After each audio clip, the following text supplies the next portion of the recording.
بڑا نیک ہے، بڑا پاک ہے، پہلی شام میں نماز پڑھتا ہے، ماشاءاللہ سے باشرہ ہے، ہر سال عمرہ کرتا ہے، تہجد پڑھتا ہے، اذانیں بولتا ہے، بہت نیکیاں ہیں اس کی، ڈھیر لگا ہوا ہے، پہاڑ بنا ہوا ہے، لگ رہا ہے کہ یہ تو جنت میں جائے گا، توحید والا ہے، شرک سے بچتا ہے۔ فرمایا یاتی وقذف ھذا وسفک دم ھذا وضرب ھذا واکل مال ھذا، لوگ آئیں گے اللہ جی یہ تو ہمارا دیندار ہے، یہ ظالم ہے، اس نے مجھ پہ ظلم کیا تھا۔ کیا ظلم کیا تھا؟ اس نے مجھے تھپڑ مارا تھا۔ ہم نے کبھی کسی کو تھپڑ مارا ہے؟ کبھی سوچا ہے کہ اس کا بدلہ دینا پڑے گا؟ رسول اللہ صلی اللہ علیہ وسلم کو ایک آدمی کہتا ہے آپ نے مجھے چھڑی مار دی تھی، فرمایا تم مجھے مار لو۔ کہتا ہے اس وقت میرا پیٹ اوپر کپڑا نہیں تھا، آپ نے اپنا کپڑا ہٹا دیا، اپنا بدلہ لے لو۔ آپ کو لپٹ گیا، چومنے لگ گیا، لیکن نبی صلی اللہ علیہ وسلم شفیع المذنبین، اللہ کے پاس اتنا مقام ہے، اتنا ڈرتے ہیں اللہ تعالیٰ سے کہ اگر کسی پہ میرے سے زیادتی ہوئی ہے تو میں اس کا دنیا میں بدلہ دے دوں۔ وقذف ھذا، اس نے اس پر تہمت لگائی تھی، واٹس ایپ پہ 10 گروپوں میں فارورڈ کیا تھا یہ بندہ کرپٹ ہے، یا اللہ میں کرپٹ نہیں تھا، یا یہ ثابت کرے یا مجھے بدلہ دے۔ آپ نے بڑا آسان سمجھا ہوا ہے انگوٹھا گھمانا موبائل پہ، جو چیز آتی ہے اس کو بھیجتے چلے جاؤ۔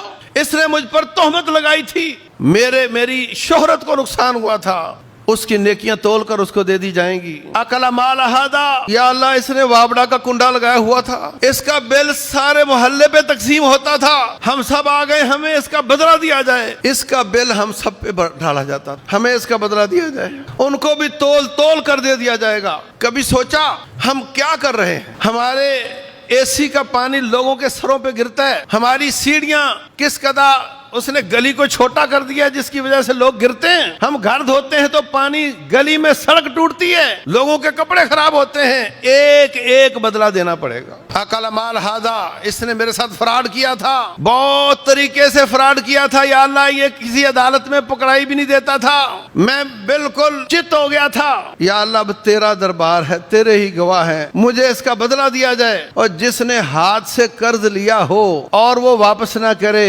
وہ نبی صلی اللہ علیہ وسلم شفاعت کر دیں تو وہ جنت میں نہیں جا سکتا۔ جس نے فراڈ کیا وہ کیسے جائے گا؟ سلو صفائی کے ساتھ ہاتھ سے پیسہ دیا، قرض واپس نہیں کر رہا، مر گیا۔ اور جس نے فراڈ کیا وہ کیسے جائے گا؟ بار بار مرے، بار بار شہادتیں پائے، اگر کسی کا قرض نہیں دیا تو جنت میں نہیں جا سکتا، اس کو اس کا دیا جائے گا۔ رسول اللہ صلی اللہ علیہ وسلم فرماتے ہیں فَإِذَا فَانِيَتْ حَسَنَاتُهُ، دیکھتے ہی دیکھتے اس کا پہاڑ ختم ہو جائے گا نیکیوں کا، لینے والے ابھی باقی ہوں گے، اس کو دیوالیہ قرار دے کر چھوڑ نہیں دیا جائے گا، بلکہ جو مزید لینے والے ہیں اب ان کے گناہ تول تول کر اس کے سر پر ڈالے جائیں گے، اس کی نیکیوں کا پہاڑ گناہوں کا بن جائے گا اور اس کو جہنم میں ڈال دیا جائے گا۔